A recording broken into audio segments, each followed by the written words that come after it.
Abra sua Bíblia, por favor. Filipenses capítulo 2. Agora são 7 horas. Antes das 10 nós iremos embora, amém, amados? Carol falou bem, falou bastante. Cadê a Carol?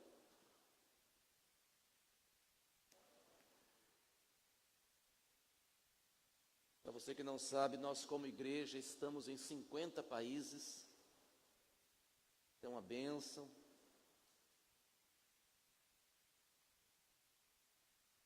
Há pouco tempo entramos na Oceania, um continente pouco falado.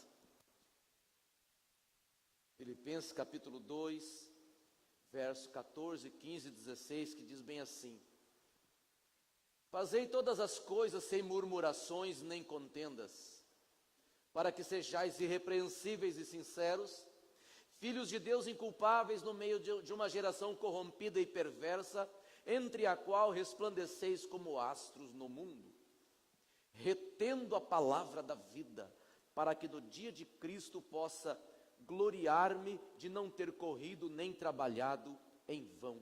Quero repetir esse verso de número 16. Retendo a palavra da vida. A igreja repita comigo: retendo a palavra da vida. Amados, analisando a lei da semeadura, tema da mensagem dessa noite: atitudes que nos levam a um crescimento espiritual. Atitudes que nos levam ao crescimento espiritual. E eu quero enfatizar vários pequenos e importantes detalhes para a nossa vida. Atitudes que nos levam a um crescimento espiritual. Analisando a lei da semeadura, para que tenhamos uma boa colheita, precisamos semear uma boa semente, e de uma forma ou de outra, dentro de um certo tempo, a colheita virá. Se quisermos ter um crescimento espiritual verdadeiro, por que eu digo crescimento espiritual verdadeiro? Porque no meio do povo de Deus, amado, tem muita coisa que é tipo Denorex, parece, mas não é. O que é igreja em primeiro lugar? Gente, pessoas. Em primeiro lugar, eu costumo dizer que igreja não é um organismo espiritual. Igreja é gente. E precisamos, amados, como igreja, para termos um alicerce sólido, pegar para nós os conselhos do apóstolo Paulo, do apóstolo Pedro, do apóstolo João. E eu menciono esses 3 nomes, amados, porque eles foram as colunas da igreja primitiva.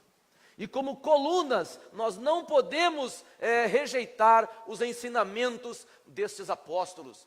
E o apóstolo Paulo, escrevendo aos Filipenses, ele revela o seu desejo de que aquela igreja produzisse um bom testemunho de sua fé em Jesus. E Paulo escreve: assim que, se alguém está em Cristo, nova criatura é, as coisas velhas já passaram, eis que tudo se fez novo. O salmista também repete lá: lâmpada para os meus pés é a tua palavra, e luz para os meus caminhos, para o meu caminho. O crente, amado, que guarda a palavra, guarde isso, o crente que guarda a palavra, além dele não dar trabalho, ele produz muitos frutos para a obra de Deus.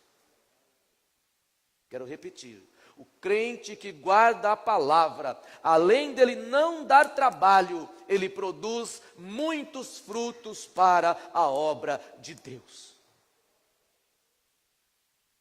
Jesus disse: se vós guardardes as minhas palavras, verdadeiramente sereis meus discípulos. A sociedade, amado, dita normas. Guarde isso. A nossa sociedade cria ao longo do tempo algumas normas. Por exemplo, o que eu já ouvi por aí?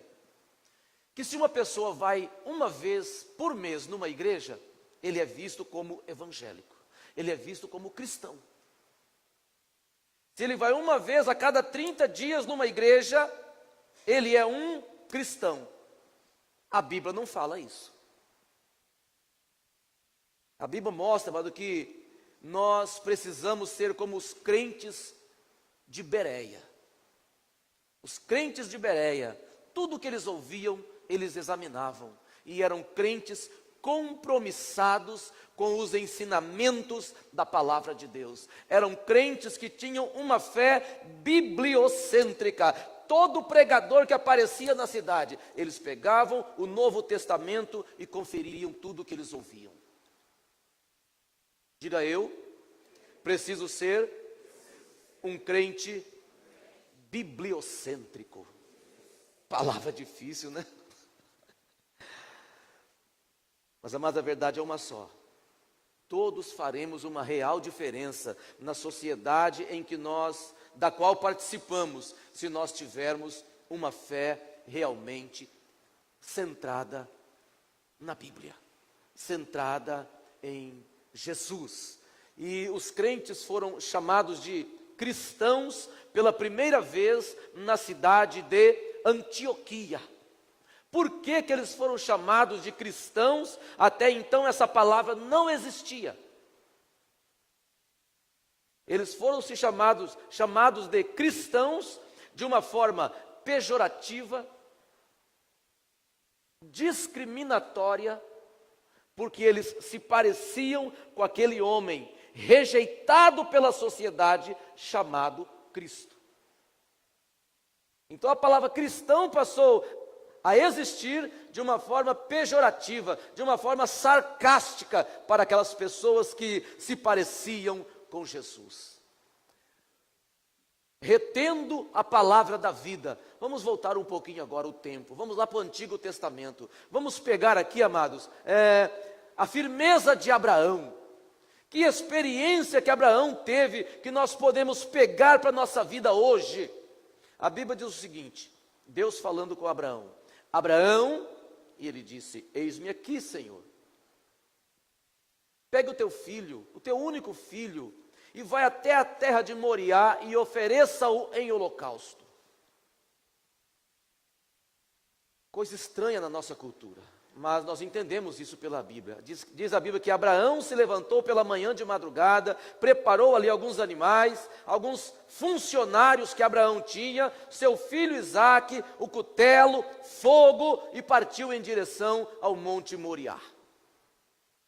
Avistou-o de longe, alguns funcionários ficaram ali, ele se preparou melhor ainda e foi com o seu filho Isaque até um determinado ponto daquele monte. E ali o filho de Abraão, Isaque, diz, pai, aqui está a lenha, aqui está o fogo, cadê o carneiro, o cordeiro para o holocausto? E a resposta fria, calculista, vamos imaginar, de fé de Abraão foi, amigo, meu filho, Deus proverá. E continuaram junto, chegaram ali, a Bíblia diz que Abraão preparou ali o altar, colocou a lenha sobre as pedras, amarrou seu filho Isaque,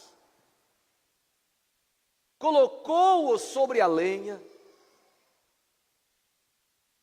pegou o cutelo para matar o seu filho, e ali Abraão ouviu uma voz celestial: Abraão, não faças isso. Vejo que você teme ao Senhor. Abraão olha e vê ao lado um cordeiro ali, um carneiro. Pega aquele animal, sacrifica-o, e aquele lugar passou a se chamar O Senhor Proverá. Porque o Senhor, na sua vida, amado, proverá.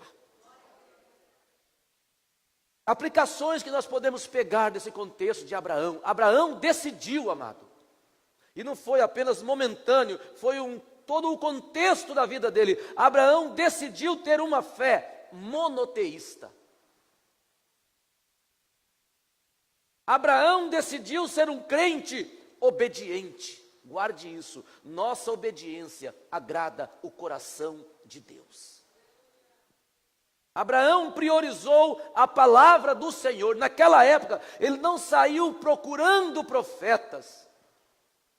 E hoje você encontra crentes procurando profetas e a Bíblia dele em casa está fechada. Aleluia. Abraão nos deixou o exemplo de um homem que sabia o que queria. Uma outra característica: Abraão não se deixou levar por sentimentos ruins, por emoções duvidosas. Ele decidiu pensar corretamente, logo ele agiu certo.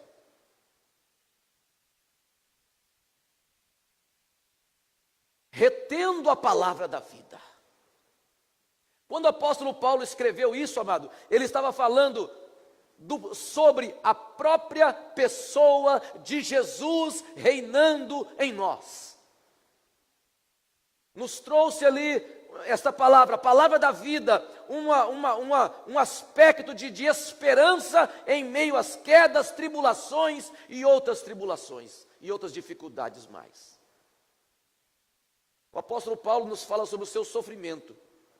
Você sabia que o apóstolo Paulo sofreu muito, amado? Alguns irmãos sabem, outros não. O apóstolo Paulo falou sobre o seu sofrimento. Ele diz bem assim, ó: trabalhei muito mais do que todos os outros irmãos. Fui encarcerado 3 vezes. O que é ser encarcerado, amado? É você ser preso. Fui açoitado mais severamente e exposto à morte repetidas vezes. Recebi dos judeus 5 vezes 39 chicotadas.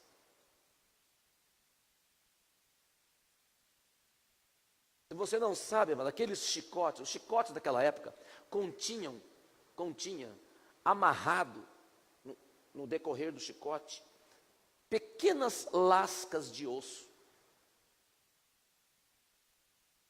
Já entendeu?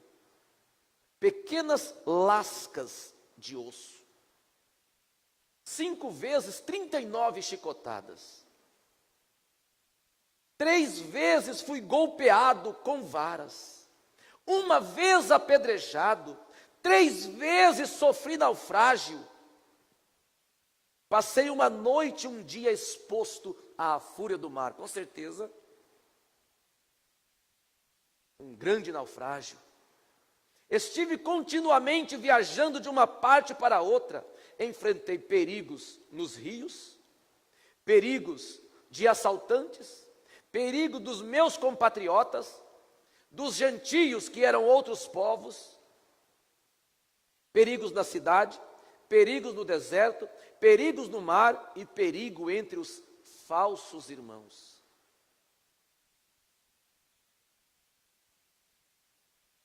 Trabalhei arduamente, muitas vezes fiquei sem dormir, passei fome e sede, muitas vezes fiquei em jejum, suportei frio e nudez. Além disso, enfrento diariamente uma pressão interior, a saber, a minha preocupação com as igrejas. Se devo me orgulhar em alguma coisa, Paulo falou bem assim: eu me glorio nas minhas fraquezas, porque quanto mais eu contemplo as minhas fraquezas, mais eu entendo que eu preciso de Jesus.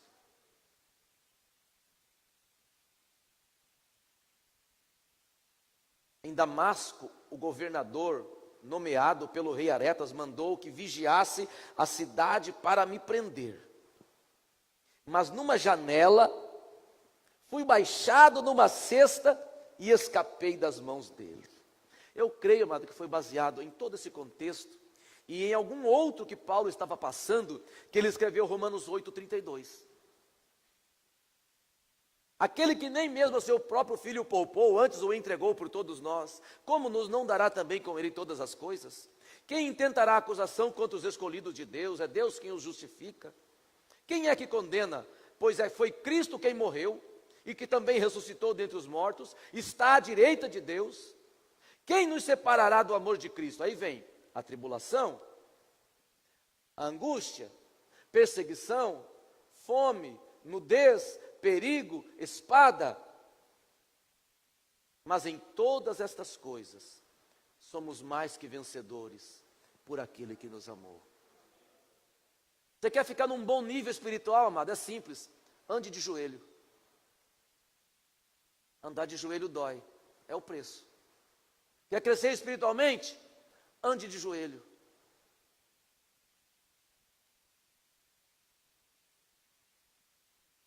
Mas estou certo que em todas essas coisas somos mais que vencedores por aquele que nos amou. E estou certo de que nem a morte, nem a vida, nem o presente, nem o porvir, nem principados e potestades, alguma outra coisa poderá nos separar do amor de Deus que está em Cristo Jesus. Amado, você tem que ser o tipo do crente. Eu comecei essa caminhada, para mim não tem volta. Você, crente, começou a caminhada cristã, é importante que Deus veja no seu coração a seguinte postura: para mim não tem volta. Eu comecei e o céu me espera.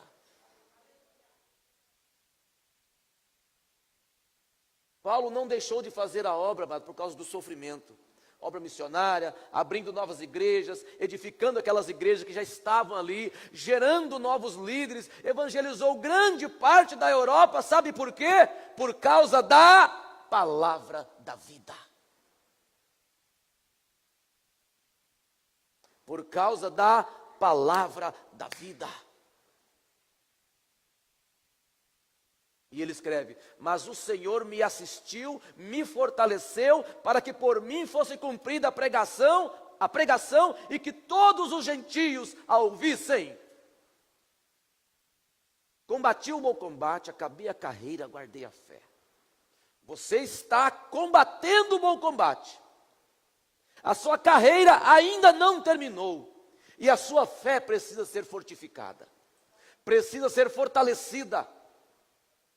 Se você não faz parte do corpo, lá um dia você vem na igreja e você se considera cristão, então, amado, pare tudo. Pare tudo. Porque o normal do cristão é fazer parte do corpo. Fazer parte do corpo. É ser igreja, não é frequentar uma igreja de vez em quando, é você ser igreja. Igreja é aquele que foi chamado e saiu do mundo para fazer a diferença, estando no mundo social.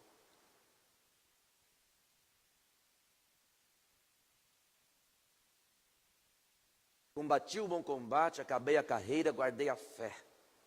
Desde agora a coroa da justiça me está guardada, a qual o Senhor, o justo juiz, me dará naquele dia, não somente a mim, mas a todos aqueles que amarem e que amam a vinda do Senhor. Sobre perseverança, eu não posso esquecer de mencionar um nome aqui. Poderia mencionar muitos, mas eu quero mencionar esse aqui, que chama muito a minha atenção, já me familiarizei com ele. Edmundo Hillary. Alguns sabem quem foi, outros não. Edmundo Hillary tentou e não conseguiu chegar no pico do Monte Everest. E um dia, entrando num ginásio grande, assim, ele viu ali a foto do Monte Everest, e ele chegou assim naquela foto e disse: olha, na primeira vez você me venceu, mas você parou de crescer. E eu continuo estudando, aprendendo técnicas, eu estou crescendo e eu vou te conquistar. No dia 29 de maio de 1953, às 11 horas e 30 minutos da manhã, Edmundo Hillary foi o primeiro homem a pisar no Monte Everest, no topo do Monte Everest. Eu pergunto, foi fácil? Muito difícil. Se você já assistiu reportagens sobre escaladas em montes gelados, você sabe que é algo muito difícil. Mas Edmundo Hillary não desanimou, não desistiu, perseverou. Escreva o que eu te falo agora. Nossa perseverança nos ajuda a ter grandes vitórias.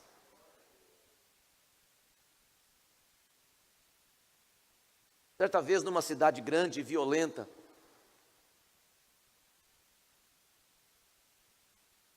dentro de um ônibus, dentro de um trem lotado, uma mulher que pensava que seu relógio tinha sido roubado na firma onde trabalhava, viu um relógio idêntico, o relógio dela, no pulso de um homem negro. E ela, muito irada, pegou sua escova de cabelo, chegou nas costas dele: seu ladrão vagabundo, devolva o meu relógio.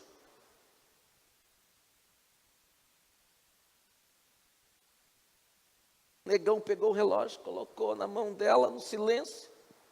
Ela desceu na outra estação e telefonou para a mãe: mãe, encontrei o meu relógio que tinha sido roubado. E já está comigo. A mãe falou: não, filha, você que roubou esse relógio, o seu está aqui no quarto, eu acabei de encontrá-lo. Amado, nossas decisões precipitadas nos levam a julgamentos errados. Nos leva muitas das vezes ao racismo. Nos leva muitas vezes a frases que ferem, e depois para curar isso aí, amado, é muito difícil.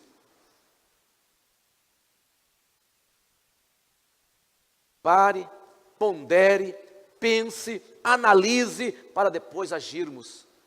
Agir de uma forma assertiva, retendo a palavra da vida.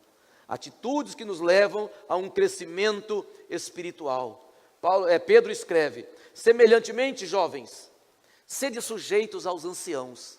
Eu não sou ancião, mas eu sei que jovem não gosta de ouvir o adulto, porque para o jovem o adulto não sabe nada e quem sabe é ele. Aleluia. Sede todos sujeitos uns aos outros, revesti-vos, pois, de humildade, porque Deus resiste aos soberbos, mas dá graça aos humildes. Humilhai-vos, pois, debaixo da potente mão de Deus, para que ao seu tempo vos exalte, lançando sobre Ele toda a vossa ansiedade, porque Ele tem cuidado de vós. Diga comigo: Deus tem cuidado de todos nós. Sede sóbrio, vigiai, o diabo, vosso adversário, anda em derredor, bramando como um leão, buscando a quem possa tragar. Você pensa que o diabo está longe de você?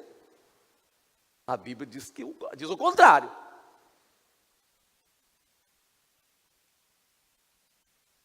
E o Deus de toda graça, que em Cristo Jesus vos chamou à sua eterna glória, depois de haverdes padecido um pouco, Ele mesmo vos aperfeiçoará e vos fortalecerá. Vou voltar um pouquinho agora lá para o Antigo Testamento também, porque isso tem tudo a ver com as nossas atitudes hoje. O rei Dário, um dos reis da Babilônia, que é o Iraque hoje, chamou 3 cabeções ali para colocar sobre os seus governadores, seus prefeitos, para que esses 3 não permitissem que o rei fosse fraudado, para que a corrupção não acontecesse ali no seu reinado. Então, corrupção, amado, não é coisa de hoje.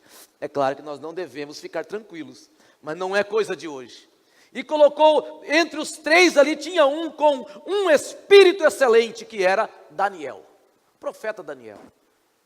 Mas ali, amado, percebeu-se que a inveja cresceu entre aqueles funcionários ali do rei, e tentaram pesquisar na vida de Daniel, armaram suas lunetas, seus microscópicos maléficos, procurando maracutaias na vida de Daniel, e disseram bem assim: olha, não encontramos coisa alguma, não tem nada de errado na vida desse homem. Quer crescer espiritualmente? Abandone os erros. Quer crescer espiritualmente? Abandone aquilo que não agrada a Deus. Porque se nós ficarmos na igreja e não abandonarmos aquilo que desagrada a Deus, nós simplesmente, amados, seremos monstros espirituais dentro da igreja. Nesse contexto, eu acredito que o céu será um lugar de surpresa. Você vai chegar, vai entrar no céu, e muitos que você esperava encontrar no céu, você não encontrará. Que a pessoa viveu na igreja há muito tempo e nunca abandonou a vida de pecado. Quer crescer espiritualmente, amado? Abandone o pecado. Não tem outra fórmula. Não há outra fórmula.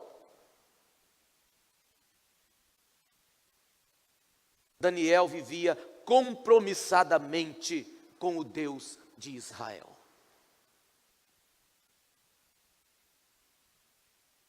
E sobre plantar hoje para colher a vitória depois, amado, para colher um crescimento depois, quero mencionar aqui a vida de Abraham Lincoln.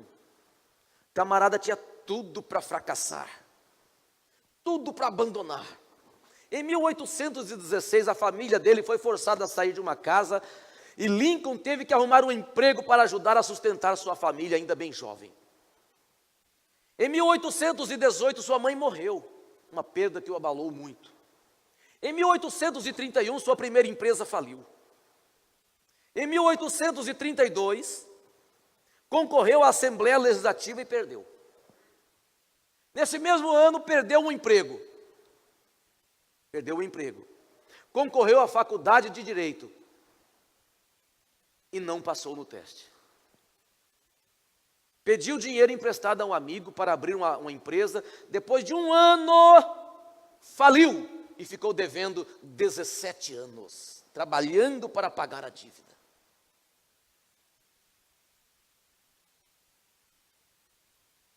Voltou a concorrer à Assembleia Legislativa em 1834.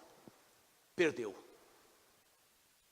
Em 1835 estava noivo e sua noiva morreu. Sujo de arara. 1836, Abraham Lincoln teve um esgotamento nervoso e ficou 6 meses na cama. Amado, você fica uma semana no hospital, você se sente inútil. Você começa a sentir como se fosse um lixo. 6 meses na cama. Em 1838, após 2 anos, concorreu à presidência da Assembleia Legislativa e mais uma vez perdeu. Mas não pode escatar, tem macumba na vida dele. Com macumba ou sem macumba, vamos lá. 1840 foi indicado para o colégio eleitoral, resultado, perdeu. Jesus. 1843, Abraham Lincoln concorreu à Câmara dos Representantes e mais uma vez a derrota bateu na casa dele.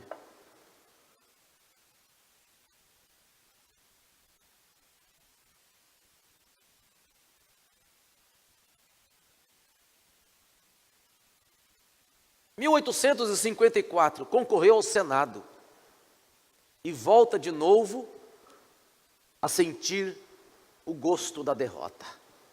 1856, Abraham Lincoln solicitou a nomeação para a vice-presidência na convenção nacional do seu partido e conseguiu apenas 100 votos. Perdeu.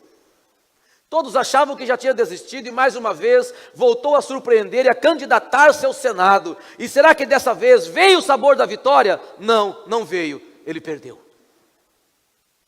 1860, depois de tantos motivos para desistir, concorre à presidência dos Estados Unidos e foi eleito. Tinha tudo para ser um derrotado. Tinha tudo para ser um fracassado. Como diz na cultura popular, né? Um Zé Mané, um João Ninguém, e por aí vai. Mas, amado, ele fez uma coisa. Ele não desistiu. Está pensando em desistir, amado? Você não sofreu nada ainda. Continue, continue, continue, continue. Quer colher a vitória? Quer crescer? Continue, persevere, seja firme.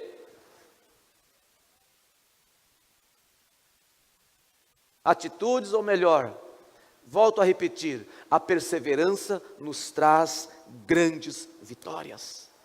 Atitudes que nos levam a um crescimento espiritual. Vamos para a Bíblia mais uma vez. Atitudes que nos levam a um crescimento espiritual. A Bíblia diz: ficai em Jerusalém. Quer crescer espiritualmente, amado? Fique em Jerusalém. Não é lá em Israel conhecer Jerusalém, não. Fazer um turismo gospel em Israel. Não, não é isso não. Ficai em Jerusalém é você viver uma expectativa. Deus não fez, mas vai fazer. Uma semana, um mês, um ano, 2 anos, Deus não fez, mas vai fazer. Ficai em Jerusalém significa viver uma expectativa espiritual. sempre desejando uma unção sobrenatural a mais em nossas vidas. É querer mais de Deus. Quem não é, que seja batizado. Quem já foi, que seja renovado. Quem não tem, que busque os dons. Guardem isso. Guardem isso. Conhecer os avivamentos do passado, amado, é algo muito bom. Moraviano, País de Gales, Rua Azusa e tantos outros. Ter conhecimento dos homens do passado que marcaram suas épocas é algo muito bom. Mas você não pode ficar só nisso. É importante, nos ajuda um pouco, mas precisamos viver o nosso avivamento. Precisamos viver o nosso avivamento hoje. Marcar as pessoas com a nossa vida, sermos verdadeiros canais de Deus, e não apenas membro de uma denominação. Canais de Deus para marcar a sua geração, viver em espírito, evangelizar mais. Guarde isso que eu vou te falar. Hoje nós estamos presenciando muito barulho, muito achismo, muito julgamento dizendo aquela igreja é fria, lá não tem profetas, muita teologia, donos de igreja, muitas outras ocupações, línguas estranhíssimas e muitas lágrimas de crocodilo. Choram por causa de suas crises existenciais naqueles momentos que estão ali com os irmãos, e quem vê assim fala, o irmão, a irmã está quebrantada. Nada, crise existencial.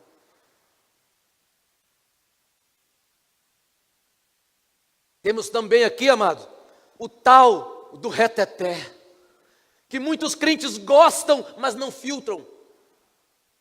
Muita coisa da alma passa como se fosse espiritual. Aí a igreja passa a ter um monte de crente almático e de espiritualidade. Ó, faz assim para quem está do seu lado. Ó, faz aí. Ó, pouca oração. A grande maioria dos cristãos ficam 4 anos dentro de uma igreja e nunca ganham uma alma para Cristo. Durma com essa, amado. Eu amo você. Uma alma para Cristo em 4 anos. Jesus amado, que vergonha. Pensa nisso, amado. Estou falando de avivamento espiritual agora. Avivamento espiritual envolve, sabe o que, amado? Chicote.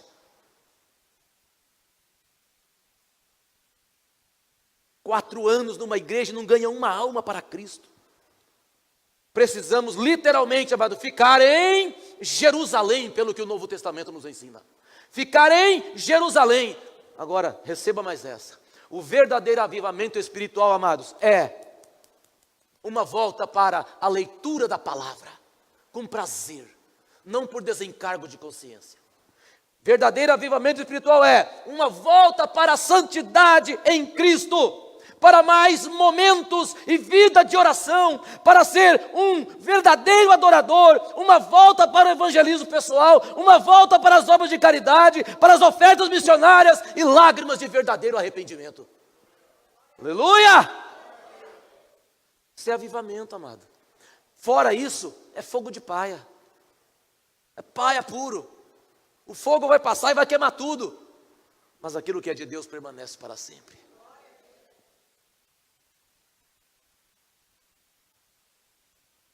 Vamos entrar um pouquinho agora para a minha área também. A psicologia nos aponta 8 motivos. Já que nós estamos falando de colher coisas boas no futuro ou de não colher coisas ruins, a psicologia nos mostra 8 motivos pelos quais os pais são culpados dos filhos virarem delinquentes. Você sabia disso? É. Tem isso. Só 8 motivos. Guarda aí. Pai que dá ao filho tudo o que ele pede. A criança vai crescer pensando que tem direito a tudo o que deseja. Aí acontece o contrário depois.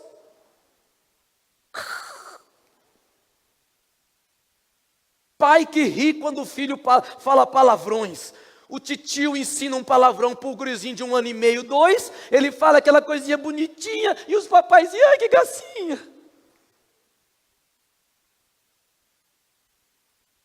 A criança crescerá pensando que o desrespeito é normal e engraçado. Pai que não repreende o filho por mau comportamento, a criança crescerá pensando que não existem regras na sociedade, regras dentro da família. Pai que limpa a bagunça do filho, a criança crescerá pensando que os outros podem assumir seus erros e responsabilidades. Pais que deixam de assistir televisão porque o filho grita quando tira do desenho. A criança crescerá pensando que não há diferença entre adulto e criança. Ó. Essa aqui. Sexto motivo. Pais que deixam os filhos ouvir músicas que vulgarizam a mulher, estimulam o sexo sem compromisso e a violência contra qualquer tipo de pessoa. Sabe o que esse juvenil e adolescente será futuramente, amado? Um depravado.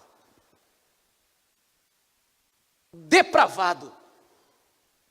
Porque na hora de colocar freio, os pais não colocaram. Pais que dão aos filhos dinheiro a hora que eles querem. Crescerão pensando que dinheiro é fácil e não hesitarão em pegar quando não tiver dinheiro dado pelos pais.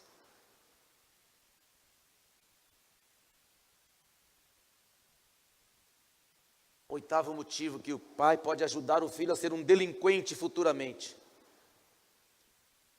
Pais que se colocam sempre a favor do filho, independente do filho estar certo ou errado. O filho crescerá acreditando que os outros o perseguem quando ele for contrariado.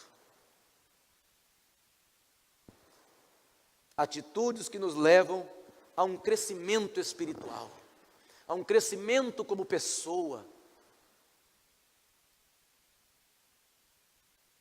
Certa vez um fazendeiro, que lutava com muitas dificuldades, possuía alguns cavalos que o ajudavam nos trabalhos em sua pequena fazenda. Olha só. Um dia seu capataz chegou ali e trouxe uma notícia que um dos cavalos havia caído num poço.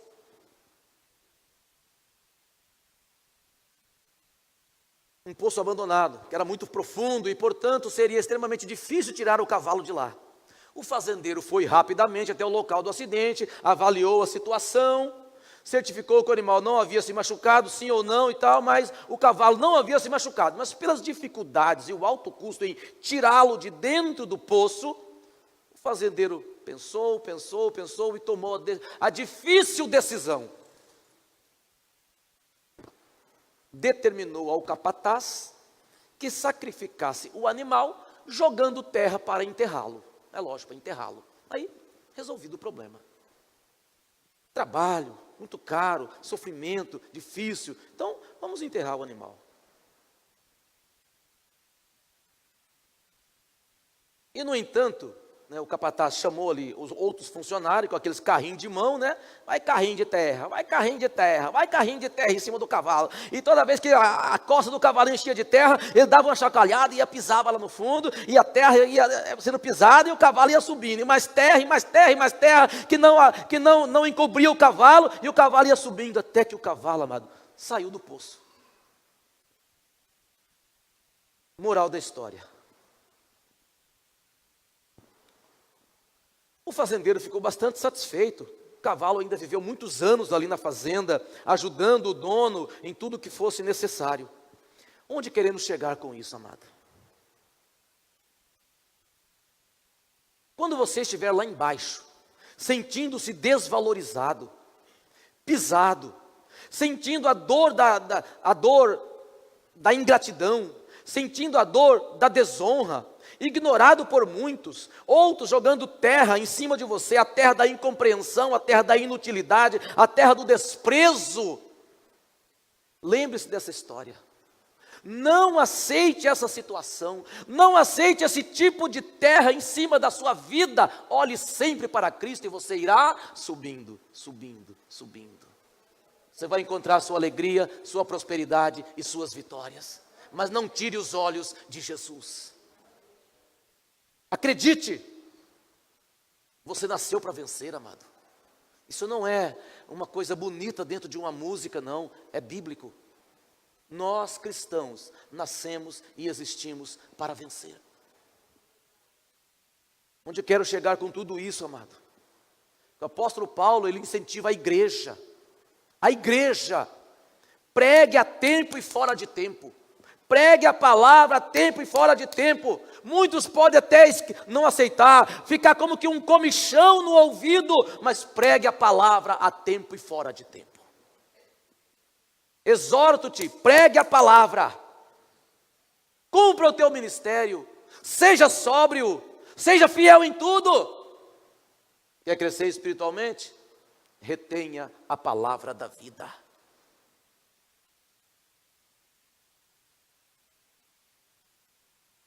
E nós como igreja, amado, vivamos o nosso avivamento hoje, nesses dias, daqui para frente. Como já disse, é bom lembrarmos dos homens do passado, mas não podemos ficar presos a eles.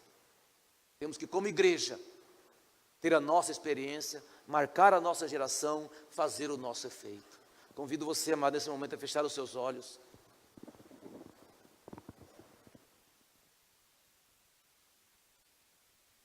Entenda que, como igreja,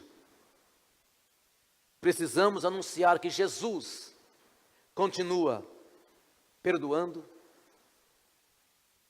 fazendo daquela pessoa uma nova pessoa, salvando vidas. E para você que nos ouve, que tem às vezes vindo à igreja, será que adianta? Será que eu não estou perdendo meu tempo com esse negócio de igreja, com esse negócio de Bíblia, com esse negócio de Deus, de Jesus? Será que eu não estou perdendo meu tempo? Eu quero dizer para você, amado, você está ouvindo o que você precisava ouvir hoje.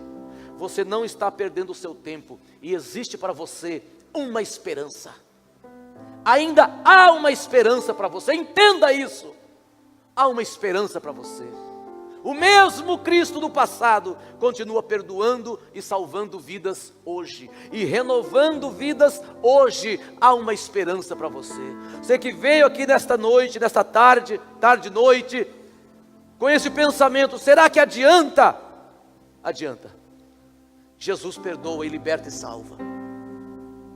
Há alguém nessa noite que deseja começar uma vida nova, recebendo a Cristo como Senhor? Levante o seu braço como um sinal.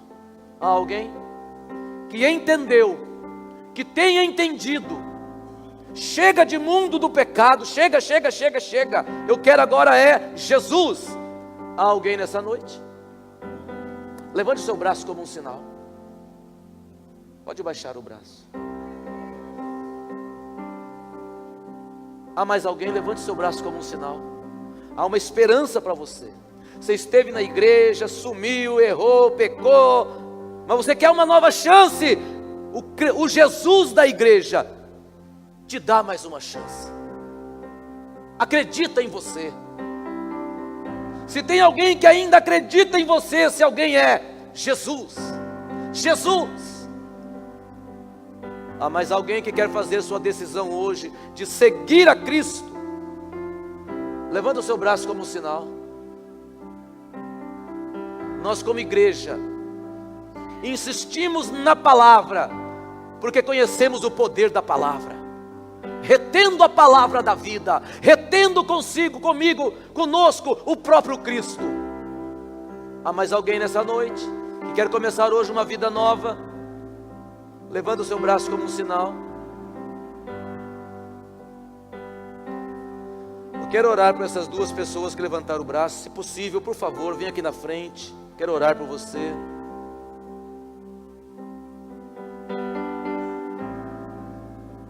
Quero que a igreja fique de pé nesse momento.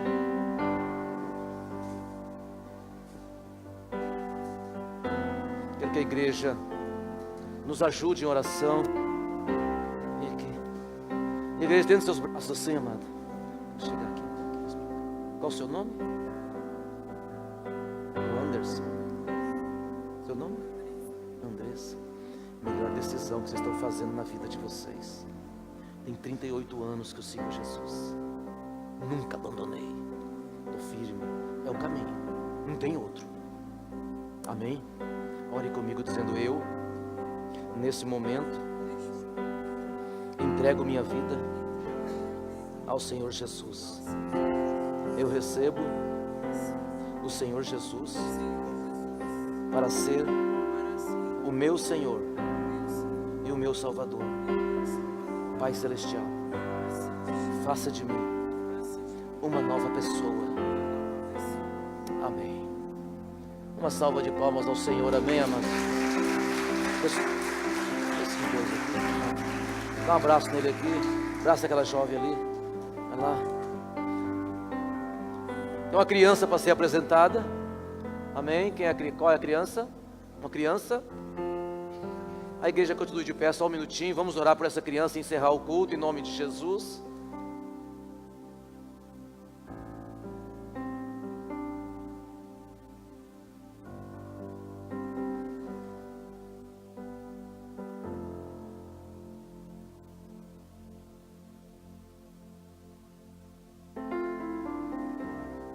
Glória a Deus. Pode chegar aqui.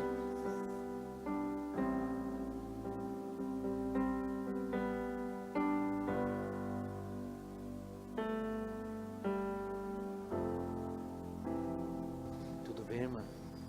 Bem? Bom, irmã. Qual o nome? Saul? Saulo. Veio para ser uma bênção na igreja, amém, amados? Estenda suas mãos para cá. Pai, aqui está, Senhor, este casal, este pai, esta mãe, com o Saulo nos braços. E nós colocamos a mão, Pai, na cabeça dele, para que o Senhor toque nele, Pai, do alto da cabeça até a planta dos pés. E que ele seja, Pai amado, ensinado dentro dos princípios do Evangelho. Pai, abençoe este pai, Senhor, mais uma vez. Abençoe esta mãe. Dê aos três, ó Pai, uma saúde abençoada, para que eles estejam sempre aqui conosco, ensinando esta criança também, fazendo a Tua obra, dentro daquilo que eles estão inseridos. Pai, nós como igreja, abençoamos esses três aqui, em nome do Pai, do Filho e do Espírito Santo. Amém, igreja? Amém. Amém. Pai Celestial, despedes agora este grupo de irmãos em paz para os lares, e nós declaramos mais uma vez, uma semana de vitória, pelo poder que há, no nome de Jesus, amém, igreja? Saúde seu irmão com a paz do Senhor. Por hoje estamos encerrados.